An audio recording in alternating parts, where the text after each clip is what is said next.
Selamat siang semua sobat Cihos yang udah join di channel YouTube Ciputra Hospital. Perkenalkan, nama saya Fani, saya akan menjadi moderator untuk hari ini. Di kesempatan hari ini kami dari Ciputra Hospital bersama dengan Dr. Kohas Banjarnahor, SPPD Finansim, akan membahas tentang apa sih vaksin COVID-19. Oke, jadi topik kita itu adalah mengenai vaksin COVID-19 ya, yang sedang hangat ya di seluruh dunia. Bahkan di negara kita yang baru beberapa hari lalu Bapak Presiden telah menyediakan dirinya untuk divaksin ya, untuk yang pertama di Indonesia. Oke, slide. Tujuan vaksin itu sebenarnya adalah untuk menurunkan kesakitan dan kematian akibat COVID-19. Sehingga dengan vaksin ya, dengan jumlah yang cukup akan timbul herd immunity. Jadi artinya kekebalan kelompok ya, kekebalan dalam masyarakat, sehingga tidak akan terjadi lagi nanti penyebaran antar manusia di dalam populasi ataupun di dalam suatu negara.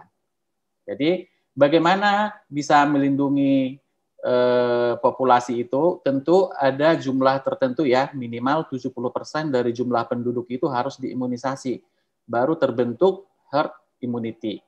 Kalau kurang nanti nggak akan terjadi ya. Sehingga dengan adanya herd immunity ini dapat memperkuat sistem kesehatan secara menyeluruh ya di dalam sebuah negara, sehingga produktivitas, kemudian juga bisa meminimalisasi dampak sosial dan dampak ekonomi dalam sebuah negara. Oke, slide. Nah, imunisasi seperti yang sering kita dengar ya, tujuannya adalah itu memberikan kekebalan terhadap tubuh seseorang ya agar kebal terhadap suatu penyakit. Nah, dengan diberikannya kekebalan ini diharapkan apabila suatu saat timbul misalnya atau datang suatu penyakit, jadi orang yang tersebut tidak akan sakit. Kalau dia kena sakit pun diharapkan sakitnya tidak berat. Ya, sedangkan vaksin itu adalah produk biologi yang digunakan dalam imunisasi. Terus penyelenggaraan imunisasi ini biasanya adalah diselenggarakan oleh pemerintah. Biasanya ya seperti yang selama ini telah terjadi, bekerja sama dengan rumah sakit swasta, rumah sakit pemerintah, masyarakat maupun pihak-pihak terkait. Nah, seperti yang saya sebutkan tadi, bahwa imunisasi ini diharapkan nanti akan bisa menurunkan angka kesakitan maupun angka kematian dan kecacatan akibat penyakit yang dapat dicegah dengan imunisasi. Dalam hal ini yang kita bicarakan khusus COVID-19. Slide. Nah, bagaimana sih sebenarnya penularan penyakit COVID-19 ini? Sejak pertama ditemukan atau diberitakan di Wuhan, itu tidak beberapa lama atau beberapa bulan saja penyakit ini sudah menyebar ke seluruh dunia. Itu artinya apa? Bahwa tingkat penyebaran ini sangat tinggi, ya, sangat tinggi. Jadi yang menentukan penyebaran ataupun tingkat seseorang itu bisa sakit, itu disebut dengan R. R itu adalah tingkat replikasi suatu penyakit. Jadi artinya begini, singkatnya begini. Kalau di dalam COVID-19 ya, setiap penyakit pasti beda R-nya. Ya, kemampuan dia untuk menularkan kepada orang itu berbeda-beda untuk setiap penyakit. Untuk COVID-19 itu dilaporkan bahwa R-nya itu antara 1,5 sampai 3,5. Tentu banyak faktor yang mempengaruhi ya, bagaimana bisa terjadi 1,5 ataupun 3,5. Artinya apa? Kalau misalnya ada 4 orang yang terkena, kalau kita misalnya tingkat replikasi penyakitnya 1,5, sehingga dia 4 orang ini akan bisa menyebarkan nanti terhadap 6 orang. Ya. Kemudian 6 orang ini, kalau tingkat replikasinya 1,5, dia akan menyebarkan jadi 14 orang. Tapi kalau misalnya ya tidak menggunakan APD, tidak menggunakan 3M, bisa saja tingkat replikasi atau R-nya itu naik jadi 3,5. Sehingga kalau dia dari 4, ya dari yang 4 itu dikali 3,5 bisa jadi 14 orang. 14 orang ini nanti bisa akan menginfeksi 49 orang. Itu makanya disebutkan bahwa tingkat penularan penyakit ini bersifat eksponensial. Jadi dia berlipat-lipat terus sehingga sangat cepat penularannya dalam waktu singkat bisa menyebar kepada sebuah negara, bahkan ke seluruh dunia. Oke, slide.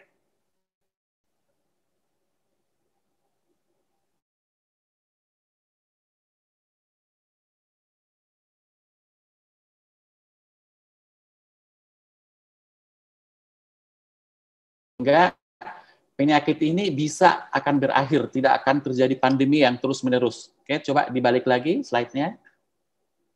Oke, ya. Nah, ternyata kekebalan itu bisa secara alamiah, infeksi alamiah. Artinya dibiarkan sakit aja, dibiarkan menyebar sampai semua orang nanti akan sakit, sehingga nanti dia akan berhenti sendiri. Tapi kalau kita ambil resiko ini, seperti yang kita lihat gambar di atas ya, yang putih itu orang yang sehat, kalau yang merah itu orang yang terinfeksi. Kalau misalnya kita tidak melakukan suatu intervensi, dalam hal ini tidak melakukan imunisasi, yang putih itu akan jadi merah semuanya. Artinya apa? Kita biarkan semua itu terpapar. Nanti hukum alam yang akan berlaku. Siapa yang bertahan, dia akan hidup. Coba kita bayangkan dengan angka kematian 3%. Kalau seluruh penduduk Indonesia mengalami penyakit COVID-19, berarti 30% dari 270 penduduk Indonesia akan meninggal. Nah, ini kita akan tahu ini siapa yang meninggal, apakah kita, saudara kita, atau siapapun. Nah, untuk itu jangan sampai ini terjadi. Bagaimana kekebalan di dalam masyarakat atau herd immunity itu bisa terjadi, kita bisa lakukan secara buatan, yaitu dengan melakukan vaksinasi. Nah, kita lihat angka kuning itu, kalau putih diberikan imunisasi, nanti imunisasi ini akan menimbulkan herd immunity, kekebalan terhadap tubuh seseorang. Sehingga kalau ada virus SARS-CoV-2 yang masuk ke dalam tubuh orang itu, dia tidak akan sakit. Kalau dia sakit pun dia akan ringan, tidak akan kematian. Ya, jadi inilah sekarang yang menjadi salah satu bagaimana kita menimbulkan herd immunity dalam masyarakat dengan melakukan vaksinasi secara massal. Ya, dan herd immunity ini bisa dilakukan apabila 70% dari penduduk itu mendapatkan imunisasi, atau 70% dari penduduk itu mengalami infeksi COVID-19. Nah, itu akan berbeda. Dengan imunisasi kita memberikan kekebalan tapi tidak menimbulkan sakit. Ya, nanti bagaimana timpang ataupun efikasi dan lain-lain nanti akan dibicarakan selanjutnya. Slide. Nah, vaksin ya seperti yang banyak ya ataupun sudah sering kita dengar ya, bahkan mungkin kita juga sudah mengalami beberapa kali divaksin ya. Itu sebenarnya proses pembuatan itu membutuhkan waktu yang sangat lama. Dikatakan bisa sampai 10-15 tahun baru vaksin itu bisa mempunyai izin edar di dalam masyarakat. Tetapi karena ini adalah kondisi pandemi, sehingga proses pembuatan vaksin ini dipercepat ya, dan ini difasilitasi oleh WHO. Bagaimana dia bisa dipercepat ya? Kalau kita lihat dalam kondisi normal, itu membutuhkan 10-15 tahun dari mulai laboratorium sampai uji klinis, tetapi di dalam tahap ini kita bisa mempercepat sehingga hampir 1 tahun ya bisa menemukan vaksin, sekalipun sebenarnya penggunaannya masih dalam emergency use authorization ya, jadi hanya penggunaan emergensi karena kita dalam kondisi pandemi. Nah, itu bisa terjadi karena beberapa tahapan penelitian itu bisa dilakukan secara bersama-sama.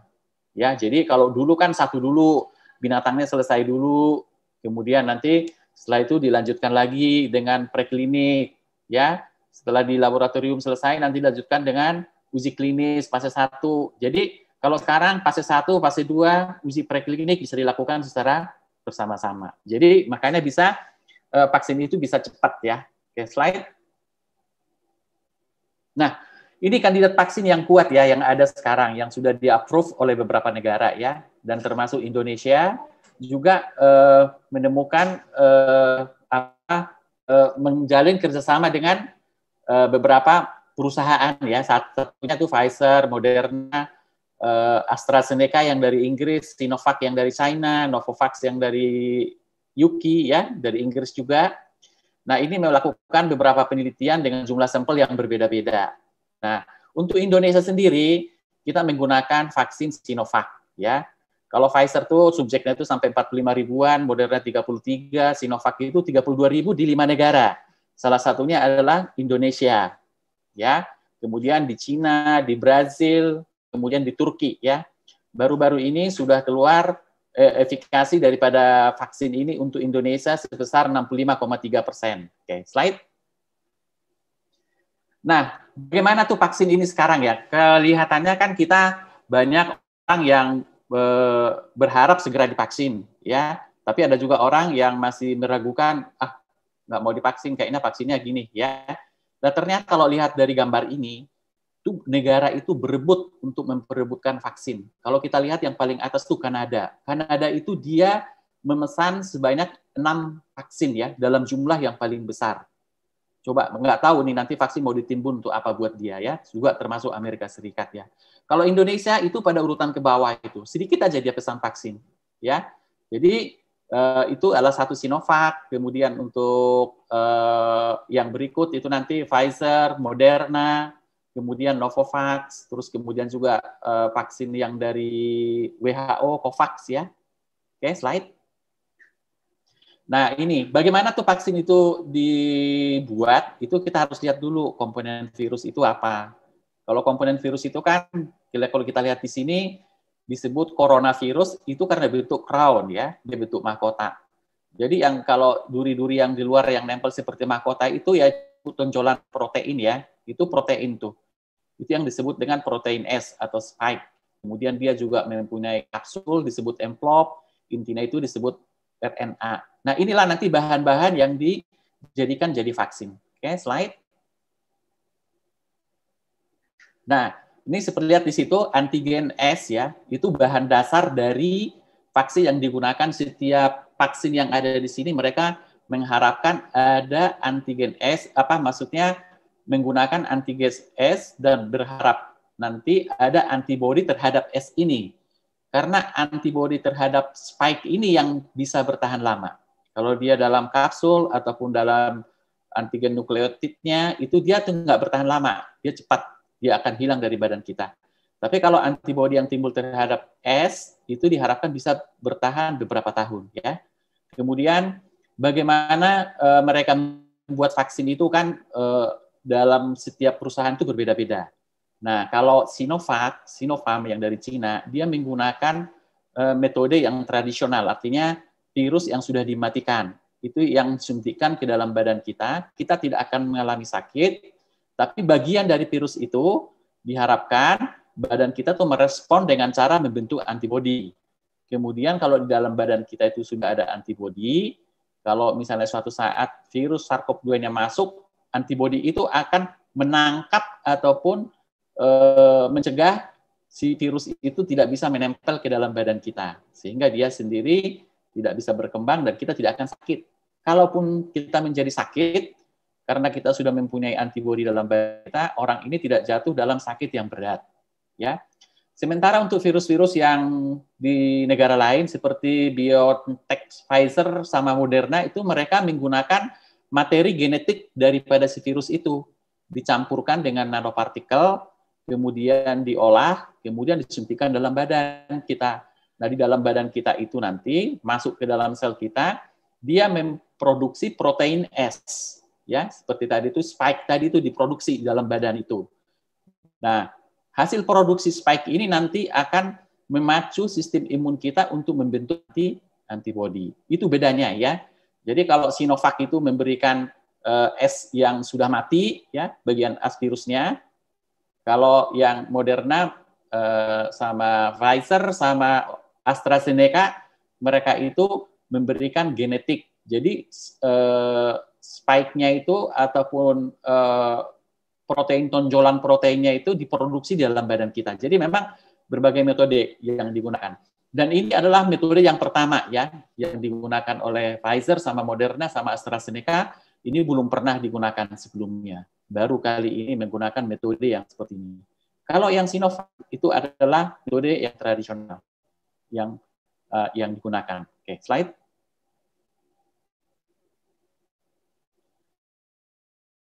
Nah, kalau kita lihat dari grafik ini, itu antibody ya, ada disebut anti-S protein IgG AB. Itu artinya anti-S protein ataupun antibody terhadap protein S. Itu yang bisa bertahan sampai setahun, sampai bahkan sampai 3 tahun. Nah, kalau antibody ini yang terbentuk, itu kita akan mengalami kekebalan terhadap virus corona ya. Sedangkan orang kalau secara alamiah dia mengalami penyakit misalnya, ternyata kekebalan itu hanya bertahan sampai 3 bulan. Setelah 3 bulan menurun. Makanya ada kemungkinan dia bisa terjadi reinfeksi lagi kalau kita hanya mengandalkan kekebalan imuniti secara alamiah. Nah, dengan vaksin ini diharapkan karena bisa diatur antibodi yang terbentuk bisa bertahan lebih lama. Oke, slide. Oke, ini ada beberapa vaksin yang ada di seluruh dunia ya, yang telah masuk dalam uji klinis fase 3. Kalau ini dilewati nanti bisa menggunakan vaksin ini dalam sebuah negara dengan emergency use authorization. Sampai nanti bisa dipasarkan, sampai kalau udah komplit penelitiannya baru bisa dipasarkan secara umum. Oke, slide.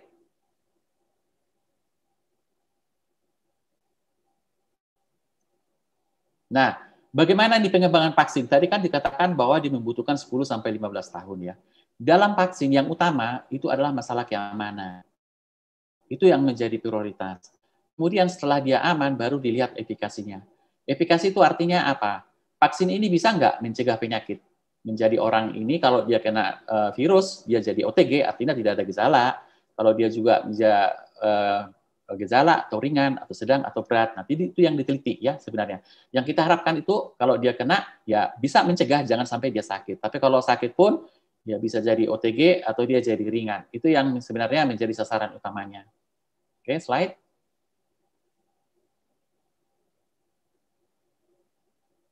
Ini beberapa uji ya, dari awal sampai bisa vaksin itu diproduksi dan diberikan kepada masyarakat itu ada beberapa. Pertama itu di hewan dulu ya, itu disebut uji praklinis. Jadi nggak langsung ke orang. Kemudian setelah dari hewan dia lolos, baru diuji pada orang, pada manusia, itu pada fase 1, fase 2, fase 3. Setelah ini dilewati baru keluar tuh izin emergency use authorization. Jadi penggunaan secara emergensi. Oke, slide.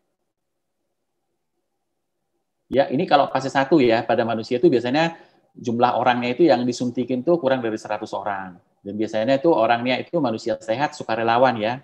Biasanya. Kemudian pada saat ini dilihat efek sampingnya. Kemudian ditentukan dosisnya, dikasih dosis yang maksimal sama dosis yang paling rendah. Nanti dilihat efek samping yang paling tinggi sampai efek samping yang paling rendah pada dosis yang mana. Oke. Kemudian setelah ini lolos, baru dilanjutkan dengan fase 2. Slide. Kalau fase 2 ini jumlah orangnya udah lebih banyak, jadi antara 100 sampai 1000 orang. Ya. Kemudian sudah mulai ditentukan dosis efektif itu seperti apa. Kemudian dilihat imugenitas, apakah ada antibodi yang terbentuk apa enggak. Kemudian nanti jadwal pemberian ataupun cara penyuntikannya itu seperti apa. Yang efektif bisa menimbulkan antibodi. Sambil diamati efek samping yang terjadi itu apa. Jangan sampai membahayakan, karena yang utama itu adalah keamanan. Kemudian fase 3. Fase 3 itu pada jumlah yang lebih besar. Ya. Kalau ini 10.000 sampai dari 10.000 sampai 100.000 atau lebih. Ya. Kemudian yang seperti kita lakukan di Indonesia itu vaksin Sinovac itu menggunakan sampel antara 18 sampai 59 tahun sebanyak 1.620 orang. Ya. Ada juga di negara Brazil, di negara Turki, di negara China sendiri kalau di total itu sekitar 30 ribuan. Ya. Kemudian dilihat tuh populasinya secara demografik ya. Kalau kita kan umurnya hanya 18 sampai 69 tahun. Nah, kalau Moderna sama Pfizer tuh justru dia menggunakan 16 sampai umur 90 tahun tuh bisa. Kalau di Indonesia hanya sampai 59 tahun. Nah, di fase 3 inilah dimana gejalanya. Kemudian dilihat yang divaksin itu bagaimana. Diperiksa PCR, apakah dia positif atau dia negatif. Nah, dengan demikian kita tahu orang yang divaksin itu bagaimana dia bisa sehat atau bagaimana dia bisa sakit. Apakah orang yang divaksin itu misalnya kena COVID-nya lebih kecil dibandingkan dengan yang tidak divaksin. Nah, itu yang diharapkan sebenarnya. Oke, slide. Nah, ini sekadar gambaran aja bagaimana vaksin Moderna itu kerja.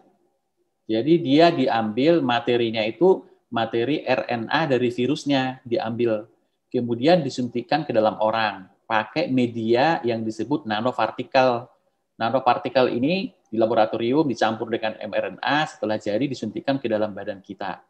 Kemudian di dalam badan itu masuk ke dalam sel, sel itu akan memproduksi, yaitu tadi, yang protein spike itu, protein S itu. Kemudian setelah terbentuk akan timbul antibodi terhadap protein spike ataupun tonjolan tadi itu. Sehingga kalau ada virus yang masuk yang betul-betul dia spike yang asli dengan virusnya yang kayak crown tadi itu, karena sudah ada antibodi dalam badan, kita tidak akan kena sakit, ataupun kalau sakit, ya menjadi ringan. Oke, slide. Nah, ini kita lihat nih, grafik yang di bawah ini. Dengan menggunakan Moderna, efektivitasnya itu bisa sampai 94,5%. Coba kita lihat nih, yang divaksin itu, dia itu kejadian dia kena COVID itu flat ya, grafiknya. Tidak naik, tidak meningkat ya, rendah. Coba bandingkan yang tidak divaksin, itu dia makin meningkat tinggi. Jadi memang sangat menjanjikan bagaimana perbedaan antara yang divaksin dan yang tidak divaksin. Bagaimana dia bisa terjadi corona. Jadi sangat menjanjikan kita bisa mengakhiri pandemi ini kalau vaksin yang kita gunakan itu efektif. Oke, slide.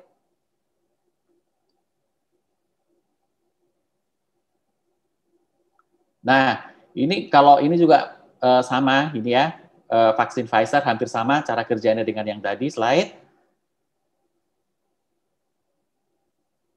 Ini juga sama. Lihat grafik yang di bawah dengan efektivitas 95%. Dia lebih tinggi daripada yang Moderna tadi. Antara yang divaksin sama yang tidak divaksin sangat jauh bedanya, bagaimana dia bisa kena COVID-19 ya. Sedangkan syarat minimal dari WHO, vaksin itu disebut dia efektif apabila efikasinya itu 50% ke atas. Slide. Nah, ini AstraZeneca ya, sekarang yang digunakan oleh Inggris ya, ini caranya. Kalau ini dia nggak menggunakan mRNA, tidak menggunakan nanopartikel sebagai transport materi genetiknya, dia menggunakan kapsul adenovirus dari simpanse ya. Oke, slide. Nah, ini Sinopharm nih, ini buatan dari Cina juga ya, sudah digunakan di Uni Emirat Arab ya sebagai vaksin, dan dikatakan dia efikasinya sekitar 80%. Slide. Ini Sinovac ya, Sinovac yang sedang di sebelumnya coba. Oke, Sinovac yang dilakukan uji klinis fase 3-nya di Bandung ya. Ya, jadi di sini adalah menggunakan virus yang sudah diinaktivasi, jadi virusnya sudah mati. Sehingga nanti bagian potongan-potongan virus ini, termasuk protein S-nya atau spike-nya itu, crown-nya itu, nanti masuk ke dalam sel kita, kemudian badan kita itu akan membentuk antibodi terhadap S, sehingga kalau virus sesungguhnya masuk ke dalam badan kita, si protein tadi, antibodi yang terbentuk itu tidak bisa sampai menyebabkan kita sakit. Kalau sakit pun dalam kondisi yang ringan ataupun sedang. Ke slide. Ya, nah dikatakan bahwa efikasi daripada Sinovac ini lebih rendah dibandingkan dengan Moderna ataupun Pfizer maupun AstraZeneca. Tetapi keunggulan daripada Sinovac ini adalah di aspek keamanannya, karena KIVI atau kejadian ikutan pasca imunisasi hanya 0,1%, berbeda jauh dibandingkan dengan Moderna maupun Pfizer. Sehingga kelihatannya ada korelasi. Semakin efektif suatu vaksin itu, efek sampingnya juga makin gede. Semakin lemah, efek sampingnya juga makin ringan. Oke, jadi semua punya kelebihan dan keuntungan masing-masing. Oke, slide. Nah, awalnya vaksin Sinovac ini kan diragukan kemanjurannya, tapi ternyata ya jumlah antibodi ini akan menyebabkan efikasinya lebih rendah karena memang antibodinya, makanya dibandingkan. Tetapi kalau kita bandingkan efek keamanannya, jauh Sinovac lebih aman dibandingkan yang mempunyai efikasi seperti Moderna, Pfizer yang kira-kira sampai 95%. Oke, slide. Nah ini kita lihat nih grafik yang di bawah, yang dilingkari itu kalau dilihat di situ ya, vaksin COVID-19 ini yang Pfizer maupun Moderna ini efikasinya memang sekitar 95%. Tetapi efek sampingnya juga berat ya. Kalau kita lihat di situ ya, yang mengalami efek samping level 3, artinya kalau disebut level 3, itu artinya efek sampingnya berat, mungkin akan membutuhkan rawat inap, ya. Itu kalau Pfizer tuh sebesar 1,5%, sedangkan Moderna itu 41,%. Bandingkan dengan Sinovac yang hanya 0,1%. Oke, slide. Nah, ini kadang-kadang mungkin yang pertanyaan yang sering timbul ya. Kok efikasi hasil uji klinis di Brasil dan Turki berbeda dengan di Indonesia? Kenapa? Padahal menggunakan vaksin yang sama. Tentu protokolnya berbeda, ya. Kalau di Brasil itu mereka mengikut sertakan relawan yang berusia 60 tahun ke atas. Di Indonesia kan enggak, hanya sampai 59 tahun. Kemudian genetik kita dengan orang Brasil juga berbeda. Kemudian kepatuhan kita menggunakan APD, 3M juga berbeda. Sehingga tidak mungkin sama hasilnya antara suatu negara dengan negara yang lain. Ya. Sehingga dengan digunakan di beberapa negara, kita tahu ini perbedaannya itu apa saja yang bisa membuat hasil efikasi dari vaksin itu jadi berbeda. Jadi tidak akan mungkin sama efikasinya dalam suatu negara dibandingkan dengan negara lain. Terus kalau efikasinya hanya 65%, apakah Sinovac ini nggak manjur? Nah, ini saya ambil dari ini ya, Dr. Bimo Tejo ya. Ini dikatakan bahwa lebih baik vaksin dengan efikasi 65%, tapi lebih aman. Sehingga bisa digunakan untuk memvaksinasi sebanyak mungkin orang. Daripada vaksin dengan efikasinya tinggi, tapi efek sampingnya berat, sehingga hanya bisa digunakan oleh kalangan yang terbatas. Tujuan kita kan seperti yang saya sebutkan tadi, memvaksin sebanyak mungkin orang, minimal 70% dari populasi Indonesia, sehingga pandemi ini bisa diakhiri. Ya, oke, slide. Nah, bagaimana kita mengukur efikasi dari sebuah vaksin? Kadang-kadang kan kita mikir nih, efikasi itu apa sih? Gitu.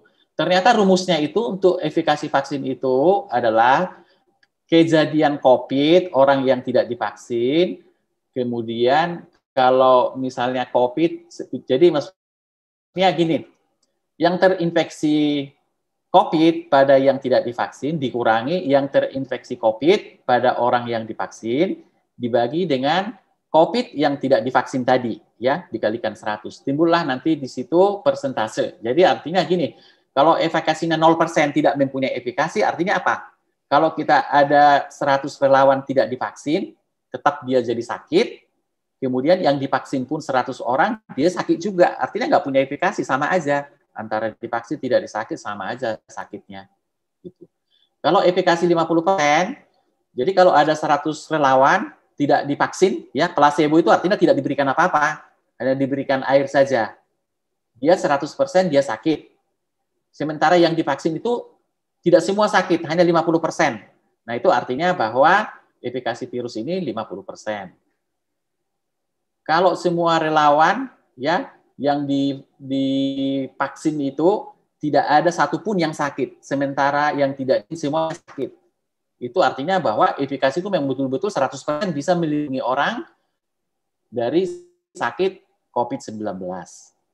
Jadi, kalau kita dengan bahasa sederhananya, kalau dia efikasi 65%, artinya 100 orang yang divaksin, ada 35 orang yang masih mungkin bisa terkena COVID-19.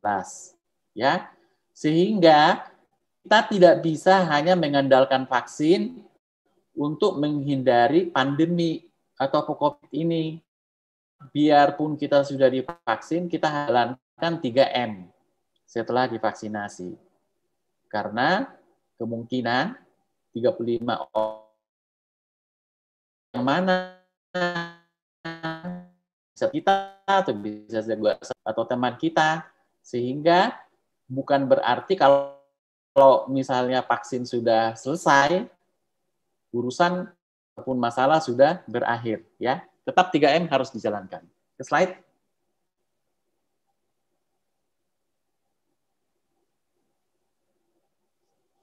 Oke.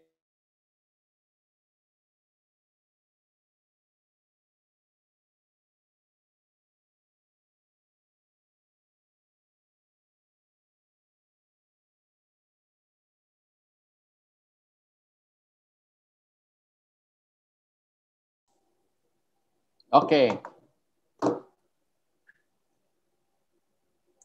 Halo, bisa dengar suara saya? Halo, moderator. Iya dok. Oke, ya. Oke. Ini sekarang sih pertanyaan ya, yang kita harus jujur sih sebenarnya, bahwa dengan vaksin yang ada sekarang ini, pertanyaan-pertanyaan yang belum terjawab sampai ini adalah sebenarnya efek samping vaksin dengan teknologi baru, misalnya yang ditemukan Pfizer maupun Moderna, itu juga kita belum tahu. Karena efek sampingnya itu hanya diamati dalam waktu 3 bulan. What next? Belum ada jawaban. Kemudian vaksin yang kita gunakan saat ini juga kita belum tahu kekebalan itu bertahan sampai berapa lama nanti. Tapi secara teoritis bisa dipertahankan sampai beberapa tahun ya.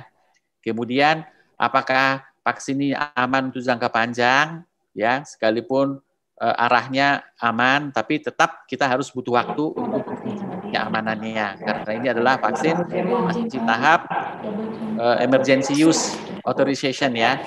Kemudian apakah vaksin ini bisa nggak menghentikan penularan virus? Artinya, apakah dia bisa, kalau sudah divaksin dia tidak bisa kena lagi virus?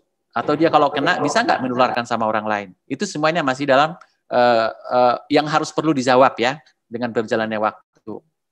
Kemudian untuk anak-anak, lansia, penderita yang mempunyai penyakit, itu juga belum bisa kita menggunakan vaksin-vaksin yang ada saat ini. Karena penelitiannya masih terbatas. Kemudian juga masalah logistik ya, produksi, distribusi daripada vaksin ini juga kita perlu, seperti Moderna, itu harus membutuhkan suhu di bawah 20 derajat Celcius. Sedangkan Pfizer harus di bawah 70 derajat Celcius. Sehingga kalau kita gunakan dengan negara-negara kita seperti negara kepulauan, ini juga jadi masalah tentunya. Kita bagaimana kita menyebabkan cold chain dengan minus 70 derajat Celcius. Kemudian yang berkembang saat ini juga ya, perlu juga ini penolakan masyarakat terhadap vaksin. Ada yang meragukan efikasi, ada juga yang memang tidak mau divaksin ya. Ini juga menjadi masalah yang perlu kita harus jawab untuk waktu-waktu berikutnya. Slide. Ini dari pemerintah sekarang ada 6 kelompok prioritas penerima vaksin COVID-19 ya. Jadi ada urutannya. Untuk saat ini yang menjadi prioritas adalah tenaga medis karena mereka lah yang menjadi frontliner ya. Jadi mereka yang bergaris depan untuk menghadapi COVID sehingga diharapkan dengan memvaksin medis nanti bisa mereka menangani orang-orang yang kena COVID. Kemudian selanjutnya nanti yang terlibat dengan pelayanan publik ya, yang berhadapan dengan orang-orang banyak.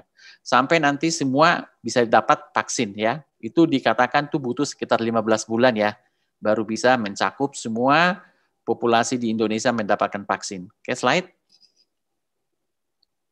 Nah, bagaimana syaratnya kalau orang itu bisa menerima vaksin apa enggak? Yang pasti untuk saat ini untuk di Indonesia ya, harus dia berusia 18 sampai 59 tahun.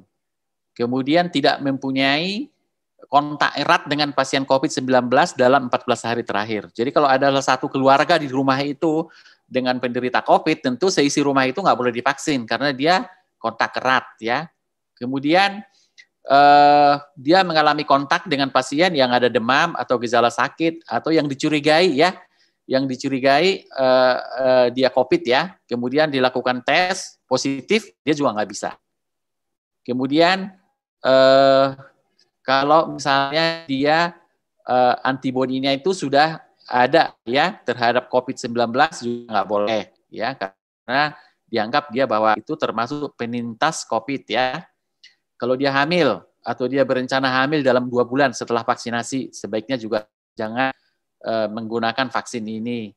Kalau ada asma, alergi terhadap vaksin, ataupun komposisi dalam vaksin, alergi terhadap vaksin parah, ini juga tidak diperkenankan mengikuti vaksin ini. Ya, kemudian orang-orang dengan penyakit pembekuan darah yang tidak terkontrol, penyakit-penyakit yang kronis, seperti gangguan jantung yang berat, hipertensinya tidak terkontrol, diabetesnya tidak terkontrol, penyakit ginjal, nah itu juga tidak diikutkan dalam vaksinasi saat ini. Kemudian ada penyakit hati, penyakit tumor, ada gangguan imun, ya, autoimun, atau mendapat terapi untuk gangguan imunnya dalam 4 minggu terakhir juga nggak diperbolehkan. Epilepsi, penyakit gangguan saraf, ya, penurunan fungsi saraf juga tidak diikutkan dalam periode saat ini. Mungkin nanti berikutnya. Oke, slide. Nah, vaksinasi tidak diberikan ya. Jadi pada orang-orang dengan tekanan darah di atas 140/90 itu nggak bisa. Kemudian pernah menderita COVID juga enggak, ya tidak akan diberikan. Hamil, menyusui, ya ada ISPA dalam 7 terakhir ini seperti yang tadi itu sebenarnya mengikuti yang penyakit sebelumnya aja sih, ya sama ya slide. Nah, vaksin boleh diberikan tapi ditunda dulu ya sampai masalahnya selesai. Seperti misalnya ada suhu tubuhnya sedang ya demam di atas 37,5. Ini harus ditunda dulu sampai sembuh dan terbukti dia tidak menderita COVID-19. Kemudian penyakit paru, asma, kemudian penyakit paru obstruksi yang kronis, dia mengalami TBC, itu kita harus tunda dulu sampai kondisinya terkontrol dengan baik baru bisa mendapatkan vaksinasi. Ke slide. Ini dosis dan cara pemberian ya, berbeda ya, tapi rata-rata semuanya itu menggunakan 2 kali dosis. Khusus untuk Moderna dan Pfizer, dia menggunakan jaraknya itu suntikan pertama dan kedua itu jaraknya itu 4 minggu atau 28 hari. Sedangkan untuk Sinovac, dia menggunakan jaraknya itu antara 14 hari suntikan pertama dengan yang kedua. Semua itu disuntikan ke dalam otot ya. Jadi semua vaksin yang beredar sekarang itu disuntikan ke dalam otot. Oke, slide. Nah, diharapkan nanti dengan vaksinasi itu berlangsung selama 15 bulan. Jadi akan berakhir 2022 ya, pada Maret ya. Ini untuk Januari dan April ini nanti ditargetkan tuh tenaga kesehatan, kemudian ditambah dengan petugas-petugas publik ya yang ada di 37 provinsi April. Nah, setelah April sampai Maret itu nanti baru menjangkau masyarakat luas. Jadi untuk saat ini yang diutamakan itu adalah untuk nakes sama pejabat publik sampai April. Oke, slide. Oke.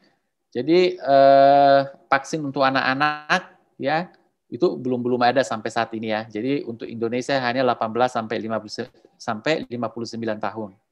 Oke, slide. Nah, ini nanti yang perlu diawati. KIPI itu kejadian ikutan pasca imunisasi itu artinya adalah kejadian yang berhubungan dengan imunisasi ataupun tidak berhubungan dengan imunisasi terus dipantau ya. Kejadian medis ya tentunya ya. Itu biasanya itu dalam 28 hari itu harus diawasi. Ada petugasnya dan sudah mempunyai alur ya. Kalau kita mengalami misalnya efek simpang dengan vaksin ini nanti ada orang siapa yang akan dihubungi, yang itu sudah ada ya. Kemudian jadwal imunisasi, nanti setiap orang itu akan mendapatkan jadwal kapan dia harus disuntik, yang pertama, kemudian kapan yang kedua. Oke, slide. Oke, terima kasih. Mudah-mudahan apa yang saya sampaikan ini bisa membuka wawasan kita tentang vaksin ya. Sehingga kita yang tidak ragu-ragu bisa jadi tidak ragu, yang tidak mau jadi mau. Sehingga program pemerintah ini bisa betul-betul bisa membawa manfaat untuk menanggulangi pandemi yang saat ini. Kalau misalnya ada yang kurang lebih saya mohon maaf. Dan untuk berikutnya saya serahkan kembali kepada moderator. Terima kasih Dr. Kohas, bagus banget untuk hari ini, sangat berguna banget buat kita semua yang masih pada nanya-nanya apa sih vaksin itu. Nah sekarang udah nggak nanya-nanya lagi dong ya, tapi balik lagi kita di akun kita YouTube ini, banyak banget pertanyaan mengenai vaksin COVID-19 ini. Mungkin Dr. Kohas bisa bantu buat jawab ya dok ya? Oke, ya. Sebenarnya sih pertanyaan-pertanyaan ini udah dibahas juga sama Dr. Kohas, cuman aku bacain aja ya dok ya, sekilas ya. Boleh, ya. Pertanyaan pertama dari akun misi-misi Raka dari Jakarta. Untuk usia lanjut, apakah ada dosis tertentu untuk vaksin COVID? Dan apakah ada efek samping atau tidak? Jadi pertanyaannya untuk usia lanjut dok. Oke. Jadi kita tuh sekarang menggunakan vaksin tuh harus ada uji klinisnya, ya. Tentu kalau kita menggunakan vaksin uji klinis di Indonesia itu tidak bisa. Sinovac tidak bisa digunakan untuk usia lanjut. Tetapi penelitian yang ada di Amerika, yaitu Moderna dan Pfizer, itu bisa digunakan pada usia lanjut. itu tadi yang disebutkan kalau misalnya Pfizer itu menggunakan KIPI-nya itu 1,5, Moderna itu 4,5, artinya apa? Bahwa dalam 100 orang yang kita vaksin itu kemungkinan 1,5 itu akan mengalami gejala yang berat, ya. Kemudian untuk Moderna karena dia mengalami KIPI-nya ya 4,5, itu artinya bahwa dari 100 orang yang disuntik itu akan 4,5 orang itu akan mengalami gejala yang berat. Itu kalau untuk di Amerika. Jadi tetap kalau untuk Indonesia kita vaksin yang ada sekarang tidak bisa untuk usia lanjut ya. Tapi Indonesia kan nanti itu yang digunakan pada usia-usia yang lanjut tadi. Ya, oke. Mudah-mudahan bisa menjawab. Ya. Untuk pertanyaan kedua dari Lili Sukma dari Bandung. Pertanyaannya adalah untuk vaksin COVID, apakah benar efek sampingnya berbahaya, Dok? Kan soalnya banyak sekali konspirasinya, Dok. Iya. Memang sih kalau efek samping yang tadi disebutkan kalau level 3 ya, itu kalau untuk Sinovac yang kita gunakan di Indonesia itu antara 0,1%. Ya, jadi 1 di antara 1000 ya. Kalau yang ringan tentu ada ya. Ringan itu artinya dia mungkin merah-merah di tangan, dia nyeri, pegel, itu kan termasuk juga ya. Tapi kalau yang level 3 itu harus membutuhkan perawatan khusus, itu untuk Sinovac itu sangat rendah. Berbeda dengan Moderna. Moderna itu yang digunakan di Amerika sama digunakan di Inggris itu berbeda. Dia tinggi, dia 4,5%. Nah, makanya seperti yang saya bilang tadi, kelihatannya ada hubungan yang sangat erat. Semakin efektif vaksin tersebut, efek sampingnya juga tinggi. Jadi, kalau dia tidak kurang efektif, efek sampingnya juga rendah. Gitu. Jadi, memang semua ada efek sampingnya. Tetapi untuk meminimalisir efek samping itu tentu nanti ada penjelasan. Biar kita nggak mendapatkan efek samping, misalnya kalau untuk Pfizer sama Moderna itu kan dia kebanyakan tuh shock ya, anafilaktik karena alergi terhadap pembawa bagian daripada virus itu. Dia alergi terhadap itu. Makanya mungkin orang-orang yang punya riwayat alergi makanan, obat, ataupun hal-hal yang lain itu tidak akan diperbolehkan untuk menggunakan vaksin dari Moderna maupun dari Pfizer. Jadi nanti jenis vaksin ini berbeda-beda, keefektifannya berbeda-beda, efek sampingnya beda-beda. Tapi itu bisa saling melengkapi satu dengan yang lain. Oke, semoga menjawab pertanyaannya ya. Oke. Pertanyaan berikutnya dari Double J Moms. Dok, kalau misalkan pasien hipertensi terkontrol boleh divaksin tidak, Dok? Kalau lagi kurang enak badan, misalkan flu, itu boleh divaksin atau ditunda dulu, Dok? Ya. Kalau untuk tekanan darah, kalau yang terkontrol bisa. Tapi kalau lebih dari 140 sampai 90, sebaiknya jangan divaksin dulu. Dikontrol dulu tekanan darahnya. Ya. Kemudian untuk yang flu, itu yang termasuk vaksin yang ditunda. Ditunda dulu sampai dia sembuh dan diyakinkan bahwa flu-nya itu bukan karena COVID. Itu bisa dilakukan. Tapi nggak boleh bersamaan. Dalam kondisi sakit, jangan. Harus sembuh dulu flu-nya dan harus diyakinkan bahwa flu itu bukan karena COVID. Berarti sebelum divaksin mesti dicek dulu berarti, Dok ya? Untuk yang bergejala. Kalau nggak ada gejala ya nggak perlu. Berarti kalau misalkan lagi flu, demam, berarti kita harus cek dulu ya, Dok ya, sebelum divaksin. Cek dulu ya. Sampai betul-betul kita yakin demam sama flu-nya kita tuh bukan karena COVID ya. Karena kalau dia penyintas COVID ya nggak boleh mendapatkan vaksin ini. Tapi kalau misalkan dia flu, demam, tapi pas dicek itu negatif, itu ditunda berarti, Dok ya? Ditunda. Nanti kalau udah sembuh, baru bisa dia mendapatkan vaksinnya. Kalau gitu aku lanjut ke pertanyaan berikutnya, Dok ya. Oh dari iya. Dwi Aksi. Masih banyak nih, Dok, pertanyaannya, Dok. Ya, boleh. Dari Dwi Aksi, misalkan saya ada alergi obat dan tensinya 148/88, apakah saya boleh vaksin Sinovac?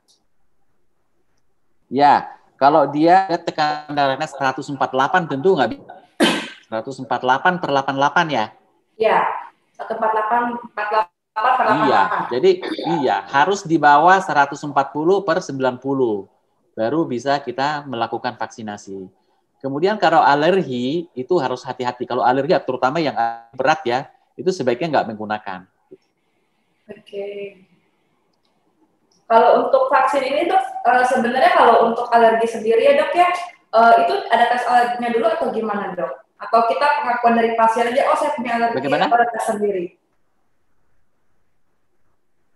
Iya, kalau nanti kan kita kalau divaksin itu kan ada isian kita tuh ada 14 pertanyaan ya yang diisi di situ. Kalau nanti kita dari isian itu, nanti kalau dia nanti petugasnya itu sudah diedukasi, sudah dibekali dengan kemampuan isian itu menginterpretasi isian daripada calon yang divaksin. Nah, nanti dari situ nanti dia akan diketahui apakah dia bisa mendapatkan vaksin apa enggak. Ada sih pertanyaan, ada screeningnya nanti. Dari screening untuk ini ya yang divaksin Calonnya, dok ya. iya bisa menerima Berarti vaksin ini enggak? Ya, berarti kalau untuk seperti ini si calon vaksinnya itu harus jujur ya dok ya dalam screening. Iya, karena apa? Kalau dia nggak jujur, nanti resikonya kan nanti dia sendiri juga. Karena namanya juga vaksin ini kan penggunaannya itu bukan penggunaan yang sudah teruji klinisnya secara panjang ya. Kan ini kan baru 3 bulan. Makanya hanya untuk emergency use. Nggak boleh kita menggunakan secara vaksin yang seperti biasanya. Gitu. Karena kita tidak tahu nanti reaksi apa yang akan terjadi. Karena penelitiannya adalah pada orang yang sehat. Gitu.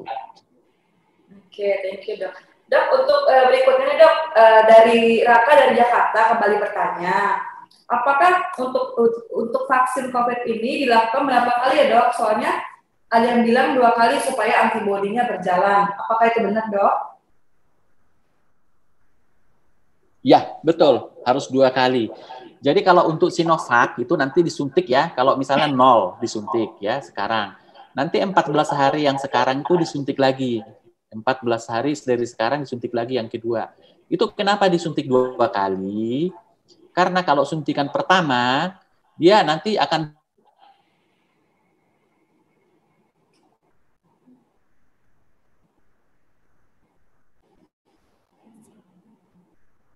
dengan suntikan yang kedua pada hari ke-14, diharapkan nanti antibodinya akan timbul lebih banyak lagi. Gitu. Dan antibodi yang maksimal itu dikatakan nanti timbul setelah 14 hari dari suntikan yang kedua. Jadi kalau misalnya dia pada hari pertama disuntik, ya dia belum punya kekebalan apa-apa terhadap COVID. Disuntik yang kedua pun 14 hari kemudian, dia belum juga mempunyai kekebalan yang maksimal. Nanti kekebalan itu akan timbul setelah 14 hari dari suntikan yang kedua. Itu baru dia mempunyai efek yang maksimal untuk memproteksi dari infeksi COVID-19. Jadi jangan sampai gitu vaksin, seperti Raffi kemarin langsung bikin pesta. Aku udah divaksin gitu kan gitu. Nah jangan gitu. Jadi harus memang kita memberikan waktu badan kita itu untuk memproduksi ya COVID itu. Kalau untuk Moderna sama Pfizer tuh dia jaraknya itu dia 28 hari. Nah, itu kan tentu kan itu berdasarkan penelitian ya, kenapa ada yang pendek, kenapa ada yang lebih lama.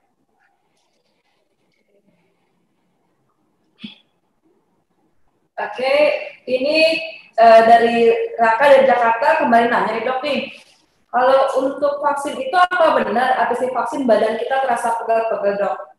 Ya, itu namanya efek simpang ya. Jadi efek simpang itu artinya bahwa tidak semua orang akan mendapatkan yang sama gitu. Jadi ada efek yang ringan, ada efek yang sedang, ada efek yang berat. Kalau efek yang ringan itu biasanya nanti setelah dia pulang bisa hilang. Makanya kan perlu diawasi setelah kita nanti divaksin, kita nggak diperbolehkan langsung pulang. Biasanya kita tunggu dulu tuh selama 30 menit untuk melihat efek simpang tadi yang pegel, linu. Kalau yang hanya ringan seperti pegel, linu, kemerahan itu dianggap ringan, nanti akan hilang dengan sendirinya. Ya, betul, ada ya, bisa pegel, bisa merah, kadang-kadang bisa sampai bengkak ya. Tapi itu termasuk yang ringan, yang tidak membahayakan. Oke. Terima kasih untuk Dr. Kohas. Jadi kalau misalkan untuk ini ya dok ya, berarti kalau misalkan kita habis vaksin bukan berarti kita langsung bebas dari COVID ya dok ya? Iya, jangan boleh. Ya, bukan jadi berarti justru kita udah boleh buka masker, nongkrong-nongkrong ya dok ya? Tetap harus. Karena dikatakan efikasi vaksin tidak ada yang 100%. Ya kan? Bahkan orang yang dikatakan tuh Moderna, Pfizer yang efektif di atas 90%, masih ada sekian persen yang tidak, yang bisa kena ya. Nah, kita kan nggak tahu yang kena itu siapa, kita atau orang lain atau siapapun ya kan bisa aja gitu. Jadi tetap kita harus menggunakan bahwa untuk mengatasi pandemi ini vaksin itu hanya salah satu, ya. Jadi 3M itu harus tetap dilakukan, mencuci tangan, menjaga jarak, kemudian memakai terus kita lakukan. Sekarang kita sudah divaksin sampai nanti dinyatakan bahwa kita sudah mempunyai kekebalan imunitas populasi atau herd immunity itu, baru nanti kita bisa lepas, bisa konser lagi, bisa melakukan kegiatan lagi, bisa gathering lagi. Nah, kalau itu belum terjadi, ya nggak bisa. Kita harus tetap menggunakan protokol kesehatan. Pertanyaan terakhir, Dok, dari Dwi Asi. Untuk sebelum divaksin, apakah kita perlu MCU dulu, Dok? Kalau divaksin itu nggak perlu MCU, ya. Jadi artinya kalau MCU itu kan untuk melihat kondisi kesehatan kita secara umum, ya. Untuk men-screening lebih awal kalau ada yang lain, ya. Tapi kalau untuk vaksin, yang penting kita, kalau kita mempunyai riwayat misalnya darah tinggi, kita lihat aja tekanan darah kita itu tinggi apa enggak. Terus kemudian, kalau misalnya kita mempunyai diabetes, tinggal dikontrol. Tapi kalau untuk melakukan MCU, jangan sampai nanti MCU kemudian harus minta rekomendasi bisa divaksin. Nah, itu bisa aja gitu ya, kita lakukan seperti itu. Jadi, kalau melakukan MCU untuk divaksin, ya nggak usah, tapi kalau untuk menjaga kesehatan saya sarankan iya harus dilakukan MCU. Berarti kalau untuk dari sebelum vaksin ini yang paling penting adalah screening sendiri, Dok, ya? Ya, screening kesehatan jujur sendiri, terhadap ya? diri sendiri, ya. Kemudian harus tetap ya, namanya kita vaksin itu bukan segala-galanya. Ini hanya salah satu aja. Oke, Dok, sepertinya antusias dari penanya kita ini tinggi sekali nih, Dok, nih. Ya. Masih ada pertanyaan lagi, Dok, ya? Oke, pertanyaannya, maaf dokter, izin bertanya, berbagai isu yang berkembang belakangan ini, bagaimana saran dokter dalam memberikan edukasi berlandaskan pendekatan sosial kepada masyarakat multikultur seperti di Indonesia? Pertanyaan dari Sam Fauzi. Ya. Tentu kalau menurut saya sih ya, kita sebagai warga negara yang baik ya, kalau kita mau mengedukasi itu tentu terutama orang-orang yang pengaruhnya banyak ya, yang mempunyai pengaruh public figure, misalnya tokoh masyarakat, ya tentu harus memberikan yang menunjukkan lah ya, jangan justru menakut-nakuti. Kalau misalnya itu ada alasan pribadi kita nggak mau divaksin karena kita takut, atau kita misalnya tidak mau divaksin karena kita meragukan apa dengan alasan tertentu, ya udah cukup untuk diri kita sendiri aja kalau menurut saya. Tidak perlu kita harus mengajak orang lain harus sama sikapnya dengan kita. Itu sih kalau menurut saya sih ya. Jadi sangat diharapkan memang untuk para orang-orang yang berpengaruh ya di dalam suatu komunitas ataupun di dalam suatu daerah itu harus memberikanlah motivasi yang justru membangunlah sehingga pandemi ini bisa berlalu. Kalau kita mau melewati masa-masa yang sangat sulit ini nggak akan bisa sendiri, ya harus semua bergotong royong gitu. Makanya saya sangat apresiasi ya sampai presiden itu ya, maksudnya sampai dia mau kan, yang pertama kan disuntik kan, bagaimana itu? Itu saya pikir itu kan memberikan suatu warning pada masyarakat bahwa ya memang ya kita harus memberikan contoh gitu loh. Sama yang baik. Kemudian juga buat kita juga mungkin di tengah-tengah komunitas kita ya kita juga harus bisa jadi pionir memberikan kesejukan gitu. Kalau misalnya kita ada yang tidak sesuai ya cukup untuk kita aja gitu. Jadi nggak usah perlu kita harus viralkan gitu. Nggak perlu kita harus pengaruhi, nggak usah cari bolo ya, nggak usah cari teman gitu. Ya itu sih kalau menurut saya sih ya. Gitu. Oke. Sebenarnya masih banyak sih dok nanya, tapi karena mengingat waktu kita, ini pertanyaan terakhir dari kita ya dok ya. Dari kenapa penyintas COVID tidak boleh divaksin dok? Ya, kenapa penyintas COVID tidak boleh divaksin? Karena gini, dia kan sebenarnya sudah divaksin ya, tapi dia secara alamiah ya, dengan kuman yang hidup kan dia divaksin, terus timbul antibodi ya dalam badannya dia. Cuman kan dari laporan-laporan yang ada ternyata antibodi itu kan tidak bertahan lama. Dia bilang 3 bulan, makanya kemungkinan bisa infeksi lagi. Cuman kita nggak tahu yang terjadi nanti kalau misalnya penyintas diimunisasi di dalam badan dia sudah ada antibodi, kemudian diberikan lagi bagian daripada virus, kemudian nanti timbul antibodi. Nah, itu yang kita tidak tahu, apakah antibodi yang dibentuk secara alamiah nanti akan bereaksi dengan antibodi yang diberikan melalui vaksin, sehingga karena belum ada penelitiannya, sehingga tidak dianjurkan untuk dilakukan vaksinasi. Itu satu ya, jadi belum ada ujinya. Kemudian jadi nanti tidak bisa dijamin nanti keamanannya, apakah nanti dia menimbulkan reaksi atau tidak, itu satu. Yang kedua, karena dianggap mungkin juga vaksin orang yang sudah dikena penyintas itu artinya kan sudah mempunyai kekebalan juga kan. Jadi prioritasnya ya digunakan untuk orang-orang yang belum kena virus dulu, yang belum kena COVID, ya bisa saja. Nah, tapi kalau saya melihat ya kemungkinan ini kan ada sampai 15 bulan ya.